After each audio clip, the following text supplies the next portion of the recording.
As I walked out the entrance, my husband grabbed my shoulder, and we quickly became entangled in a scuffle. I absolutely did not want to be hit, but if possible, I wanted to land a punch myself. However, the strength of a man is incredible, and my husband was seriously trying to overpower me. I was also desperate to resist, but at that moment, we heard a loud scream from across the street. My husband and I froze in place. The woman who screamed was looking at us with a terrifying expression. Or rather, she was looking down. A pervert! My name is Sabrina, and I am 36 years old. I've changed jobs several times in the past, and I'm currently working for a foreign company. I have no complaints about my job, and I'm very grateful to have been hired. However, balancing work and my personal life is quite difficult. I now realize that it depends on the person I'm with. If my husband weren't Tim, my life would have been very different. To be honest, I've never had any trouble with growing up. I was headhunting to work for the company I'm currently working for, and I'm very satisfied with both my salary and benefits. My biggest flaw is that I have no eye for men. Well, there are countless flaws that I have, such as being bad at housework or not being good with children. But the one that stands out the most is my bad luck with men. Despite having learned painful lessons numerous times in the past, I was once again deceived this time. Before meeting my husband Tim, I had been plagued by various troubles. While living together with an ex-boyfriend, he used my car without permission during my overseas business trip and even went on a cheating trip with another woman. However, that is not the main issue. What was more problematic than anything else was the fact that my ex-boyfriend had had his driver's license revoked in the past after causing a severe injury to an elderly person on a pedestrian crossing. Although we were living together, my ex and I were complete strangers, and there was no contact from the police. As a result, he kept the fact that he caused a major accident from me. However, I eventually found out from the police because he had a self-inflicted car accident on the way back from cheating trip using my car. According to the police, he had been trying to move the car somewhat, but had crashed into the telephone pole while under the influence of alcohol. Passers-by reported the incident, and when the police arrived, it was immediately evident that he was driving under the influence of alcohol without even needing a test. When the officer asked for his license, he couldn't show it. The police checked the data and discovered that he was driving without a license. Of course, he was arrested on the spot. I received a call from the police and immediately returned home from my business trip. I also received intense questioning. If it was found that I had left the car to him, knowing that he was driving without a license, it would have been a huge problem. Fortunately, my ex-boyfriend told the truth, so I was not held accountable, but I still received a warning from the police. His parents deposited the money for the damage to the car and the inconvenience fee, but to be honest, that didn't matter to me. This incident became a significant trauma for me, and I decided not to have a boyfriend until I met my husband at my previous job. My feelings of love began to stir again about 5 years after the incident. My first impression of my husband was good. I thought he was a soft-spoken person with a well-groomed appearance. His way of speaking and behavior were all very smart. I was surprised that he brought his lunch every day, but I had an even better impression of him because he was also capable of handling household chores. The reason I became closer to my husband was that we started working on the same project. Please date me with marriage in mind. My husband told me that after he asked me out for dinner a few times. My heart danced, but at the same time, I honestly revealed my inner feelings to my husband, the trauma from that time. Then my husband took out his driver's license from his wallet and said, I have a valid driver's license. See? I don't cheat. I'm not usually the type to say that sort of thing. But if it makes you feel comfortable, I'll say it as much as you want. His straightforward words struck my heart. Maybe I could have a peaceful life with this person. However, I still have a problem. Thank you, but if we date and the conversation leads to marriage, do you want me to be a housewife? What do you mean? I want to continue working even after getting married. Also, I'm not good at housework. So currently, I hire a cleaning service 3 times a week. If you want someone to take care of your home, I don't think I'm the right person. My husband listened to my story and chuckled. Everyone has something they're not good at, right? I think we can make up for each other's weaknesses if we work together. Thinking it was a very smart answer, I accepted my husband's words without a doubt, and we got married after 6 months of dating. However, it seems that I still didn't have a knack for choosing men. My husband changed completely after we got married. You came home late again, huh? Every Monday, my husband says this to me. You're saying that again? How many times do I have to explain it to you? I respond to my husband with a sigh. I work for a company based in Southeast Asia, so my days off are different from my husband's, who works for a regular company.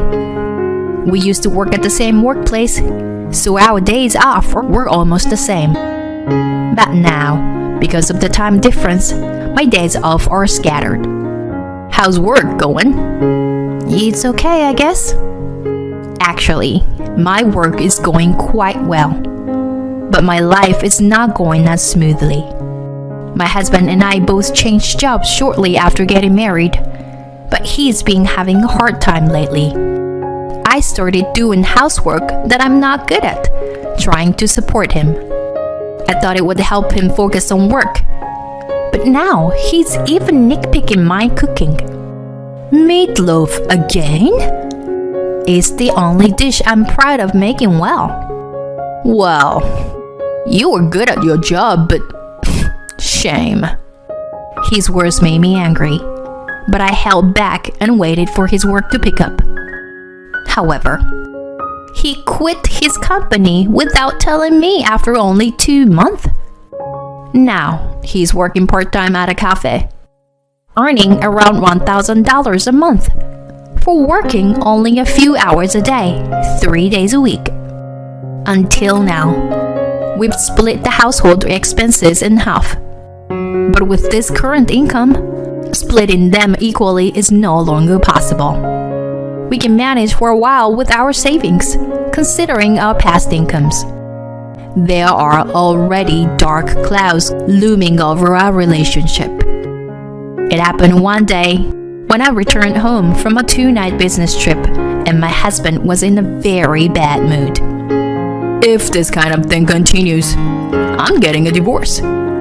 Huh? Suddenly, my husband's declaration of divorce left me bewildered and speechless. You went on a business trip and didn't even make my meal before you left? What are you talking about? Because making the husband's meal is the wife's job, isn't it? It seems like I brought another hopeless person into my territory. I don't understand at all. Well then, let's get a divorce.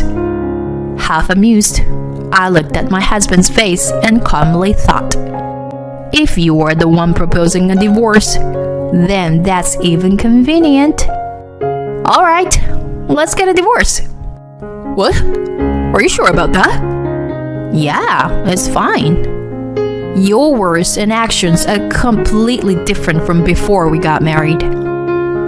Are you really okay with a divorce? Yeah, I'm good. I'll start packing my things. Wait a minute. Hey, what is it now? You're being persistent.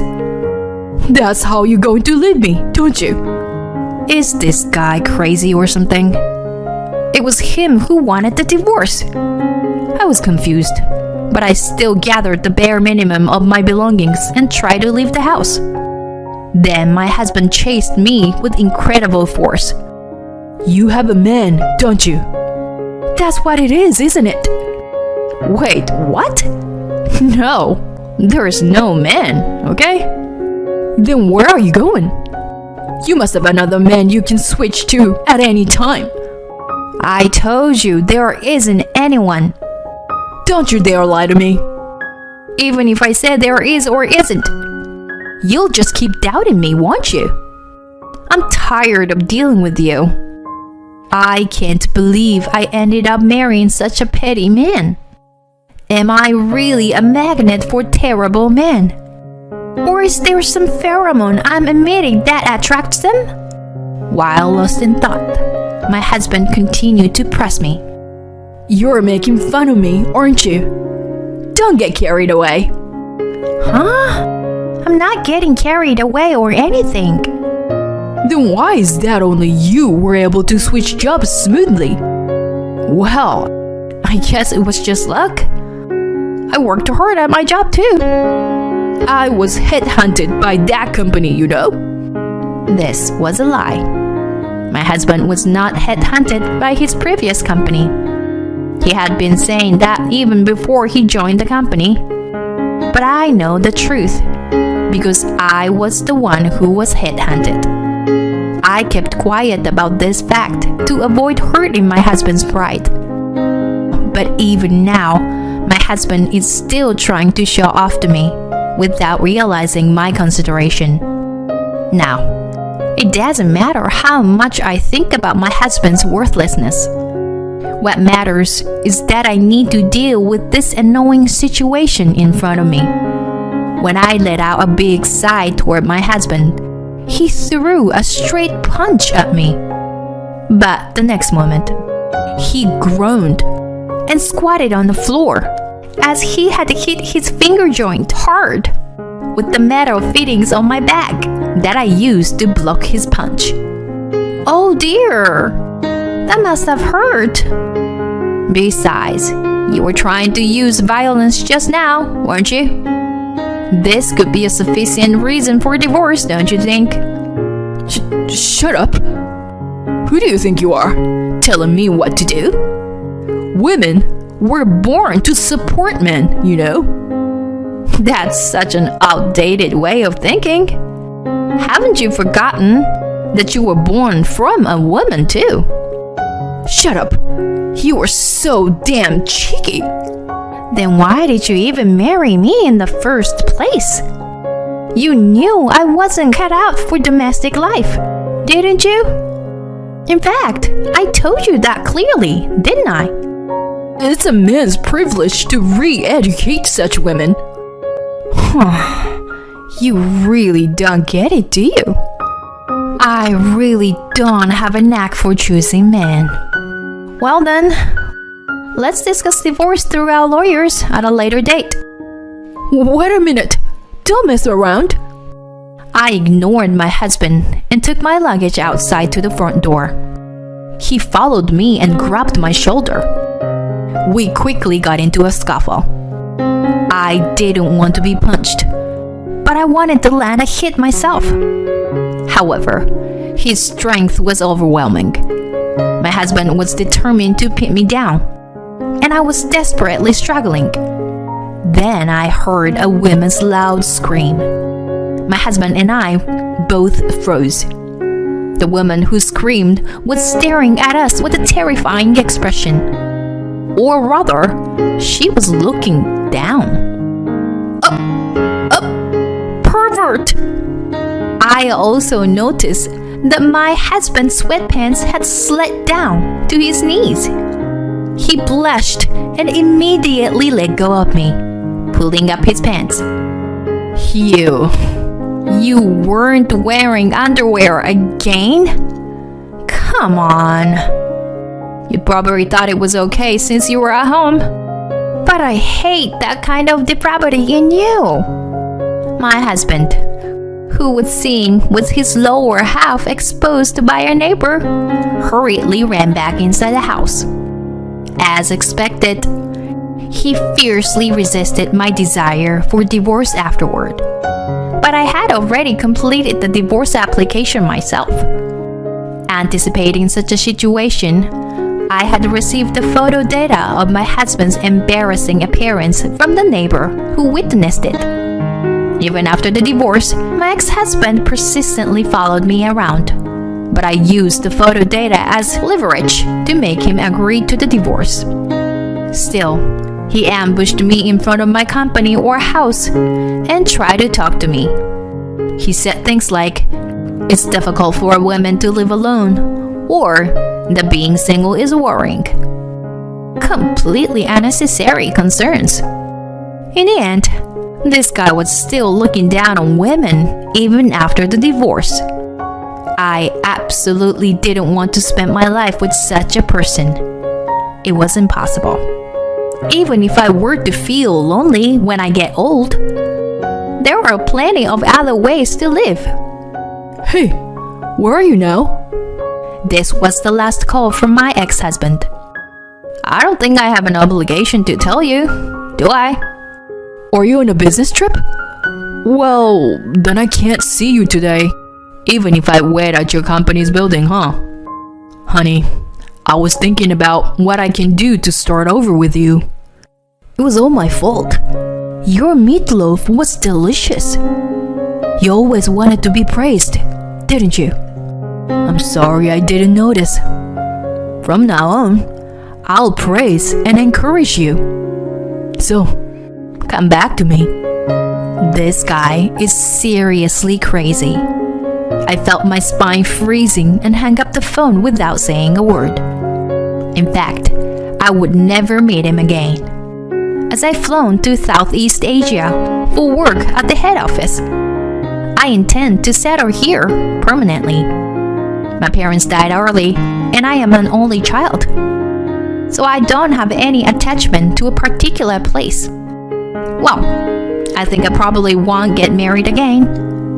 For the time being, I'll focus on my work and hobbies. I hope there is a wonderful future waiting ahead of me. Don't you dare use my toilet. An incompetent woman like you is not my family. You act like this is your house. I've been letting you live here, but I've never heard a word of appreciation from you. Thank you. What? I can't hear you. Anyway, how long are you going to sit there? I'm horrified that you are touching my things. You contaminate them and even make the air polluted too. From now on, you will go outside for a shower and toilet. That's good enough for you.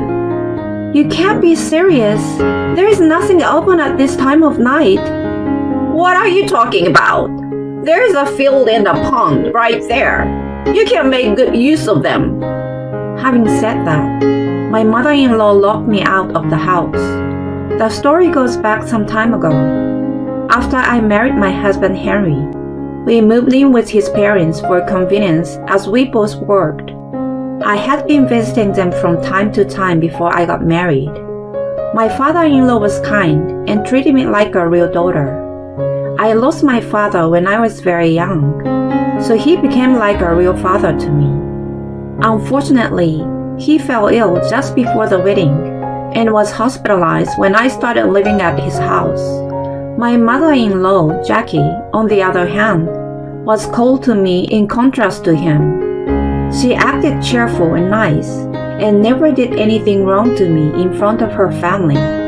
But then, once we are alone, "Your flavoring is too salty. Do you want to make me sick? You bring bad energy around me. She verbally abused me. She was a housewife and was always at home. Being alone with her was the most difficult time for me. I didn't want to go home, so I put in more hours at work. She became increasingly abusive toward me as I worked overtime every day. In the end, I received snide remarks together with a disapproving sigh every time she saw me. One evening, she scowled at me as usual upon my return from work. Don't you dare walk around the house like that. You are filthy, she scolded me. I was starving and wanted to eat dinner first, but I reluctantly headed toward the bathroom. She quickly walked past me and stood in front of me with disgust. You're not thinking of using my shower, are you? But you told me to clean up. Go outside. How dare you try to use my shower? Outside? There's nothing open around here at this hour. Then go farther. You can look it up on Google Maps. I'm a germaphobe, you know. I can't stand having strangers in my house in the first place. It grosses me out to have an unhygienic person like you here. But what am I supposed to do? If you keep staying here, you contaminate everything. Besides, a daughter-in-law isn't my family. So take your shower and toilet outside. Toilet too? How am I supposed to do that? Shut up! There are public toilets. There is a pond nearby too. Stop complaining and get the heck out of here. She dragged me out of the house and locked the door behind me. I stared at the closed door in despair. It had been a normal occurrence for me to take verbal abuse from her, but that was the first time she had gone to such an extreme. I figured that I would be allowed to use the bathroom the next day and drove to the nearby gas station at that time. It was wishful thinking. I was not allowed to use the shower or toilet for several days after that. For the shower, I went to the gym where I had a monthly membership. I spent my days going to the gym and using the restroom at a nearby gas station or shopping center. Jackie was not satisfied with that. Her tirade didn't end there. And on top of all that, she said, I'm letting you live in my house, so it's only logical that you give me your salary. It's called rent. You are really despicable to stay for free. I had been sending money to my mother, who lived alone in the countryside, to make a comfortable living. Jackie was fiercely determined that I was afraid to refuse, and ended up giving her my entire salary. Henry was aware of how I was being treated by her, but he always put her before me. He pretended not to see me going out to use the bathroom, no matter how cold it was outside. On the contrary, he sometimes joined her in mocking me. More than half a year after we started living together, her harassment didn't stop, but it got worse by the day. I couldn't understand why I was being treated like this. I tried to think of anything I had done wrong. My own husband was on his mother's side, and my kind father-in-law was in the hospital. My mother had suffered from a heart ailment in the past, and I didn't want to worry her. There was no one whom I could rely on around me. After all, I had to endure unreasonable treatment every day without being able to talk to anyone about it. If I stayed at home, I had to hear nothing but criticism, which was depressing. I gave all my salary to Jackie, and of course, Henry didn't give me any allowance. I couldn't even enjoy the time outside the house. Besides, I had to do housework on behalf of Jackie, who refused to do it. When I came home late, she complained, so I couldn't just stay out. I couldn't buy new clothes or go to the hairdresser, and my body and soul were falling apart. I looked forward to stopping by the gym, but since Jackie started taking my salary, I wasn't able to continue with the membership. I struggled to find a place to shower. and my body gradually began to suffer from itching and other discomforts. One day, as I stopped at the train station to use the toilet, I saw my father-in-law, Ian. His health was improving, and he got permission to stay at home overnight that day. I was supposed to pick him up later, but apparently he had made it back on his own. He was smiling as usual and spoke to me in the same gentle manner as before. Hi, Lauren. What are you doing here? I just need to use the bathroom. Huh? You have it at home. Is it not working? No, it's not that. What's wrong? If I told him how I was being treated at home, it would have made him worry. I wanted to avoid stressing him. However, I was struggling to hold back my urge to urinate, so I told him about what had been going on at home. I'm not family, so I'm not allowed to use the bathroom at home. What? Jackie is a germaphobe and can't stand it when I, a stranger, use her bathroom. What's Henry been doing about it? He's on her side, so nothing in particular. I see. He let out a deep sigh. I'm sorry to hear all that. Let's go home. He squeezed my shoulder. His reaction loosened the tension in me, and I had to try hard to hold back my tears. After I finished using the bathroom, we went back home together. Once we were back, he gathered Jackie and Henry in the living room. At first, she was happy to see the long-awaited return of her husband. But then, she was puzzled by the strange air around him. Lauren told me all about what you have been doing to her. What do you mean? What has been going on? Don't pretend. I heard that you wouldn't let her use the shower or toilet in the house because she's not family. I also heard that you are taking away all of her salary. That's not true. Jackie glared at me. Ian stepped in between us and hid me from her. What are you doing? You should reflect on what you have done to her instead. Indeed, she's not blood related, but she married our son and tried to become a part of the family. Instead of treating her with gratitude, you treated her in such a terrible way. You and I were originally strangers who became a family, right? We couldn't have been if we didn't care for each other. What on earth are you thinking? And you, Henry? He jerked as he heard his name called. You're her husband, aren't you? You're on the wrong side right now. Start protecting your wife and stop being so attached to your mother already. This is the role of a husband. But it's not but. You are a grown man. It's overdue to let go of your parents. Ian was calm, but there was suddenly a sense of anger in his voice. Henry seemed to be frightened and glanced at Jackie for help. We didn't mean to neglect her, right, Mom? She looked at him for a moment and then turned to Ian. It's all a misunderstanding. Henry told me that if Lauren didn't use the shower and toilet in the house, the water bill would be less, and her salary should be ours, so we should take it away from her. I told him I couldn't do such a pitiful thing, but he insisted. Hey, what are you talking about? I didn't want to do it, but I had to follow his order. That's bullshit. You're the one who complains to me about sharing the bathroom with Lauren. About her salary too. You said if you could use it, you would be able to live a more carefree life. What? I can't believe you're pointing a finger at your own mother. They began to blame each other. Unable to follow the scene in front of me, I just quietly stared at them in a daze.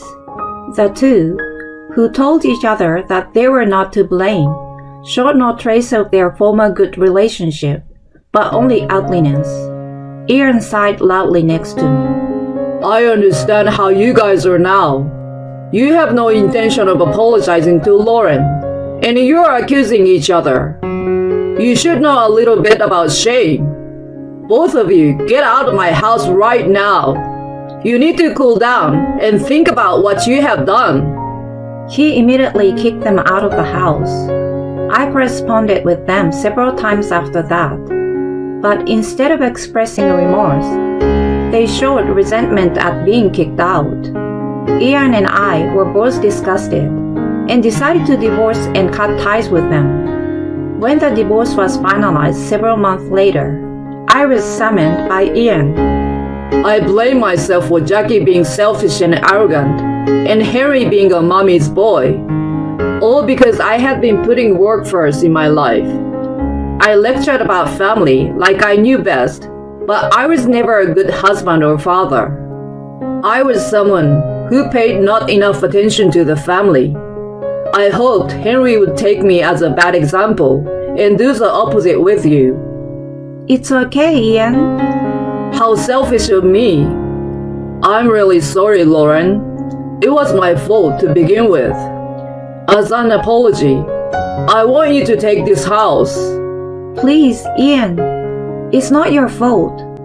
Besides, this house is filled with your precious memories, isn't it? I can't take it. But I would like to make some kind of apology to you. I've caused you a lot of pain.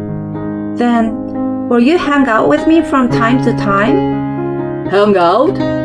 Is that what you want? Yes. I lost my father when I was very young. I thought of you as my real father. So I hope we can continue to be friends in the future. He nodded in agreement with a bit of an awkward expression of embarrassment and happiness. I then moved into an apartment and started making my single life. Ian was discharged from the hospital and also started living at home alone. He often invited me to dinner with him, and we enjoyed talking about our new life. As time passed, he became interested in meeting my mother again. He had only met her at the wedding, and they had not seen each other since then. If I wanted to continue my relationship with him, I thought it was a good idea to have dinner with the three of us once. Soon after, we arranged a date to meet up. Unexpectedly, my mother and Ian seemed to hit it off, and the dinner was full of joy. Before my marriage, there was difficulties to arrange a proper meeting due to Ian's health condition and my mother's schedule. They had only met at the wedding and weren't able to get to know each other well. They were actually close in age and shared similar hobbies. They talked quite a bit at the dinner, and before I knew it, they were meeting without me. They became romantically involved in no time, and Ian is my stepfather now. I can still see the two of them a little embarrassed coming to announce their engagement. I was so surprised and overjoyed that I cried. My mother moved out of the countryside, and I moved out of my apartment. The three of us are living happily together in Ian's house now. Meanwhile, Ian told me that Jackie and Henry were making the ends meet.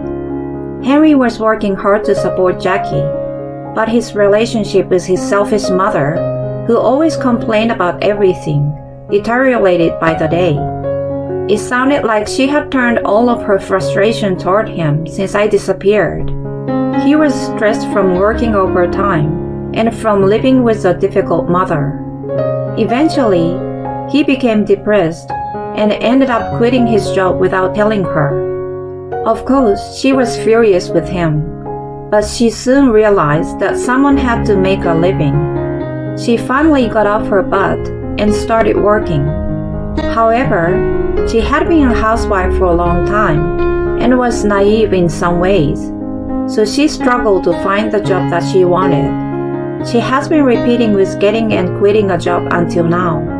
She and Henry have been contacting Ian from time to time to ask for financial help, but he has been refusing them. They are my former family.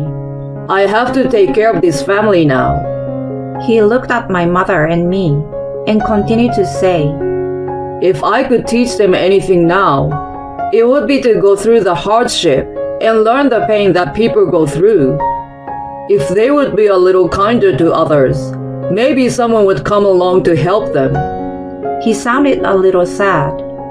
I'm sure I will have many hardships in the future, but I must not forget to be kind and cultivate a heart that is considerate of others.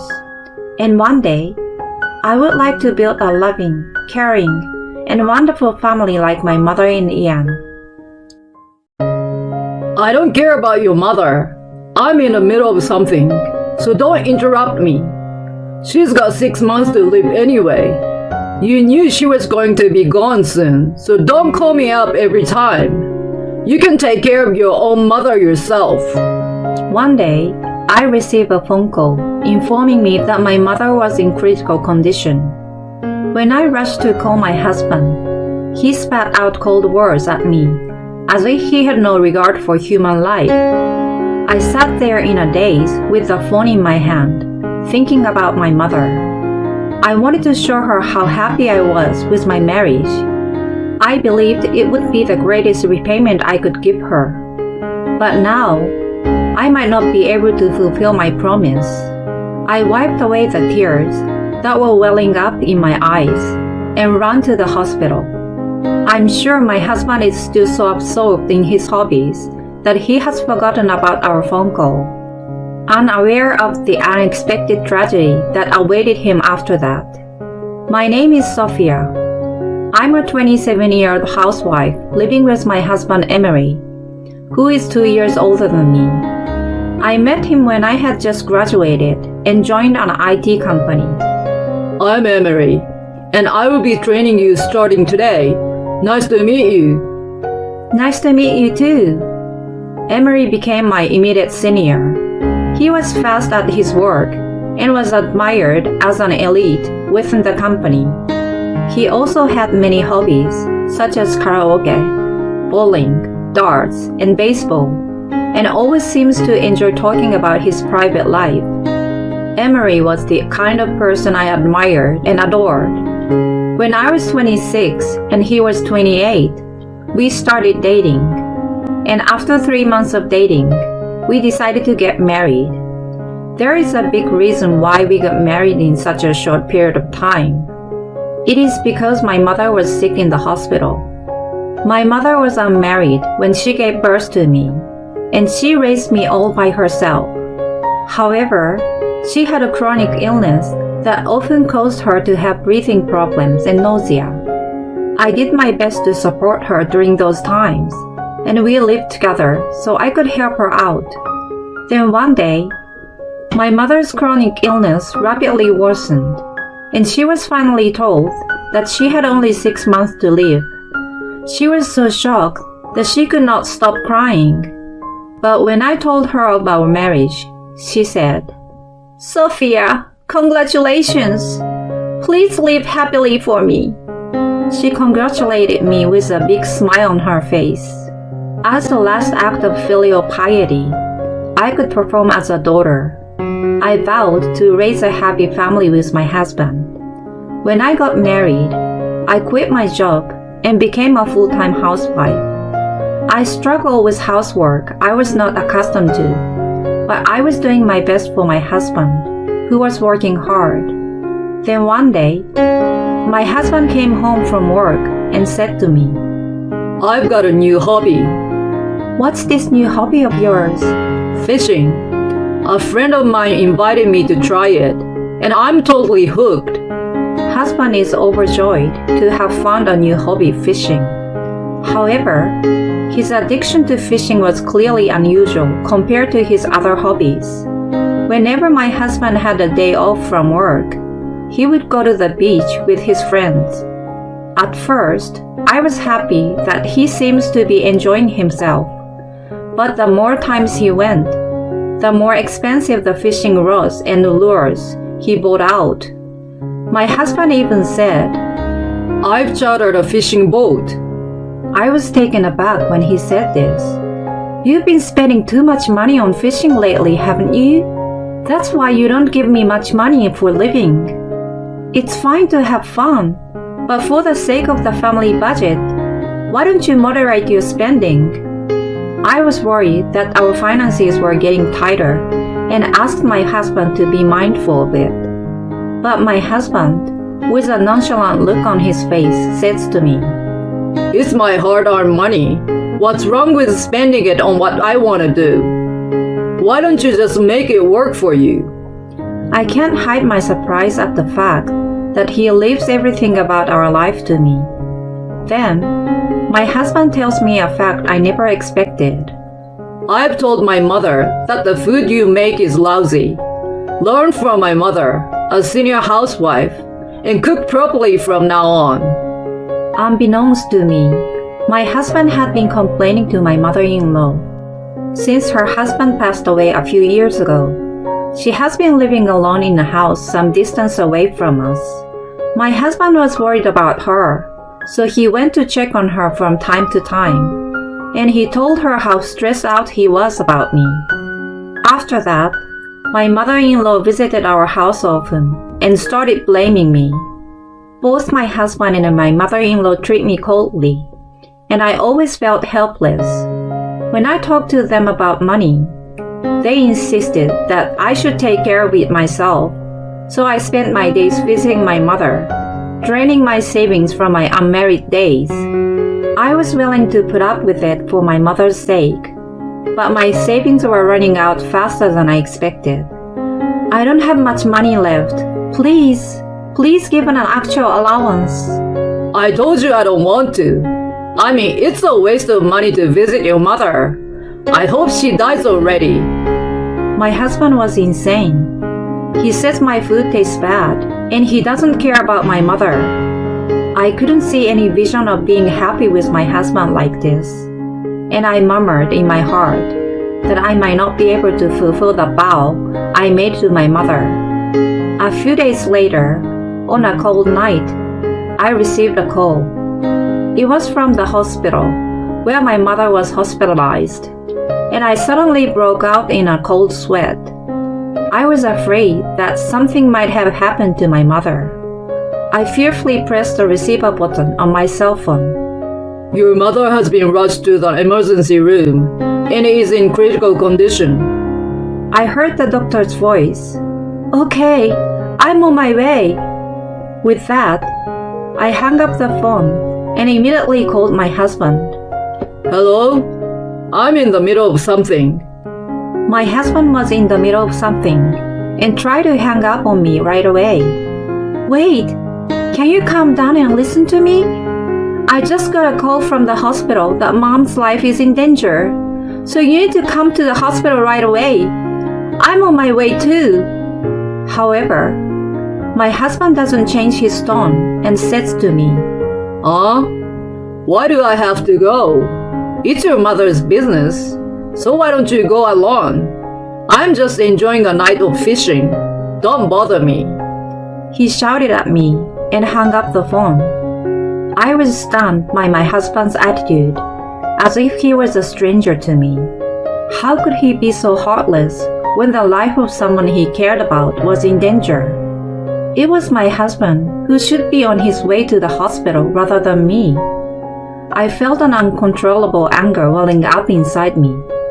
I want to run to my husband right now and slap him. But right now, there was no time to lose. I gave up hope that my husband would come and headed for the hospital as quickly as possible. The next day, I came home and had lunch alone. Then, I received a call on my cell phone.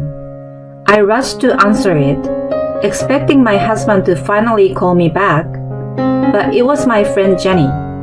She was a colleague of mine from when I was working as an office worker, and we saw each other regularly after I got married. Hello, Jenny? What's wrong? Hi, Sophia. I saw something last night. So what? Please listen to me calmly. The truth is, I listened carefully to Jenny's story and found it unimaginable. Finally, in the evening, I received a call from my husband. Listen to this. I got a big mackerel last night. It was worth sticking around in the frigid cold. We are having a mackerel dinner tonight, so ask my mom how to cook it. I want you to ruin this perfect fish. My husband was completely satisfied with his night fishing, but I didn't care about his excitement. Mom passed away. I confided in him. My husband started laughing in high spirits. I see your mother has finally passed away. How much inheritance are you getting? My husband was still under the mistaken impression that my mother had passed away. I spoke the truth clearly and indignantly. Not my mother. Your mother passed away while you were indulging in a night of fishing. Yes, the mother who was rushed to the emergency room was not my mother, but my husband's mother, my mother-in-law. My mother-in-law was at the sauna near her house and had a myocardial infarction while she was there, probably due to the extreme rise and fall of her blood pressure caused by the difference in temperature between the outside and inside. My mother-in-law was rushed to the emergency room, but her body was already stiff and she passed away. I tried to call my husband many times, but my husband kept blocking my calls, and I never heard from him again that day. This was the first time he learned of his mother's death. When I get home, you'll have to explain everything, he said and hung up the phone. At this moment, I realized how much my husband had been looking forward to my mother's death, and I despaired of his true nature. Why did I marry such a man? I was at a loss, but I decided to have a proper talk with him and waited for his return. About 30 minutes after the phone call, he came home in a hurry. He started questioning right when setting foot inside the house. Hey, what do you mean my mom's gone? Why didn't you call me? He's pissed off that it's my fault, but I don't understand what he's saying. Huh? I called you several times last night, and yet, who is the one who has been blocking my calls all this time? I said somewhat agitatedly, but my husband said, You're the one who talked about her in a confusing way. If I had heard it was my mom, I would have stopped fishing and go to the hospital right away. Even if it was an accident, you might as well have killed her. It should have been your mom who died, he said to me. I can't get anywhere talking to you. You're crazy to think you can say such a thing. I don't care if you regret it in the future. Who is going to regret it? Your mother will be going to the other side in the near future. When that happens, give me all of your inheritance as compensation for this. I finally told him to leave me alone and locked myself in my room. 3 days later, my mother-in-law's funeral was held. In addition to my husband and myself, my husband's relatives and co-workers came to pay their respects. I heard that it was so sudden that you couldn't see her at her end. I was so sorry to hear that.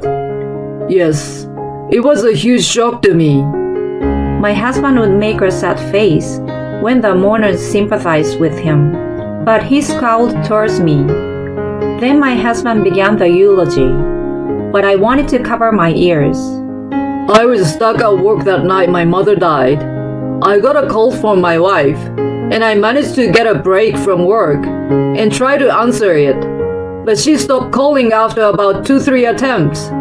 If only she had kept in touch with me until I picked up the phone. My husband was giving a sobbing speech about how it was my fault when he was obviously lying, and me being annoyed inside, saying, "What the hell is he talking about?" The mourners who didn't know the truth started giving me the cold shoulder, and I heard one of the relatives say, "That girl is not a good wife to make her husband so sad like this." I was unreasonably blamed. I was at the height of my anger. My husband was still in the middle of his speech, but I grabbed the microphone from him. "I'm sorry to interrupt. I have something I have to tell you all." Sophia, what are you doing? Are you going to ruin my mother's funeral? "I'm going to tell the truth, and you're going to shut up and listen." What? The truth? I shook off my husband's protest and played the voice recorder I was holding. I had secretly recorded my conversation with my husband when he returned from fishing. I had recorded my repeated attempts to contact him, his refusal to accept my phone calls, and his desire for my mother's inheritance. Everyone stared in shock as my husband's true nature came to light. When exposed to the conclusive evidence, my husband did not know what to do. I thought there was no way to get away with this, but he stubbornly resisted. If you thought you couldn't get through, why didn't you call my office? There is no way I could use my cell phone while I was at work. There was no evidence on the voice recorder that my husband had gone fishing at night, but I still had one important fact. You were never working in the first place. Take a look at this video. I took out my phone and showed him a video. It was a video of him enjoying a fishing date with a young woman at an offshore fishing pond. Recording without permission? Who did this? My husband suspected me at first, but I told him I was home all that night, so it wasn't me. Then, one of the mourners stands up and says, "It was me." That mourner was Jenny. She had called me earlier to tell me that she had seen something, and it was the scene of my husband's affair. At first, I doubted my eyes, but no matter how many times I looked, all I could see was Emery on a date with a young woman. So I couldn't help but take a video of it and send it to Sophia. When Jenny sent me this video, I was shocked. While his mother was in the emergency room, her son was cheating on his wife without a care in the world. I can't help but feel sorry for his mother, that she won't get to see him before dying because of it. When the evidence of the affair was revealed, my husband finally lost his words and collapsed to his knees. He cried out to me, "Please forgive me." Then I replied, "I don't want to be with a scumbag who mistreated my mother and his own mother's life." I said firmly. The funeral was messy, but somehow it ended. I demanded a divorce from my husband, and he complied without a single complaint. My ex-husband had no savings at all, not only because he spent a lot of money on fishing equipment, but also because he had an affair with a woman. He barely had enough money from his mother's inheritance to pay me alimony, and it was a shameful sight to see an old man trying to rely on his parents' money. In addition, since people from my ex-husband's company attended the funeral, he had gained a bad reputation within the company and was completely isolated. Although he had always been an elite man who could do a good job, his career path was cut off due to his numerous misdeeds, and he was finally forced to resign from his job. When I went to visit my mother, I told her about the divorce. I couldn't be happy with that man. "I'm so sorry I couldn't fulfill my promise." I apologized to my mother with tears in my eyes. She took my hand in hers and said, "You have nothing to apologize for. I don't want you to be happy with someone who can't take care of you. I hope you will meet a man you can truly love. I will be watching over you from heaven to make sure you both are happy." I really love my mother, who always has a smile on her face, even when she doesn't have much time left to live. From marriage to divorce, many things happen, but I realized the preciousness of life once again. I decided to become a nurse so that I can save people's lives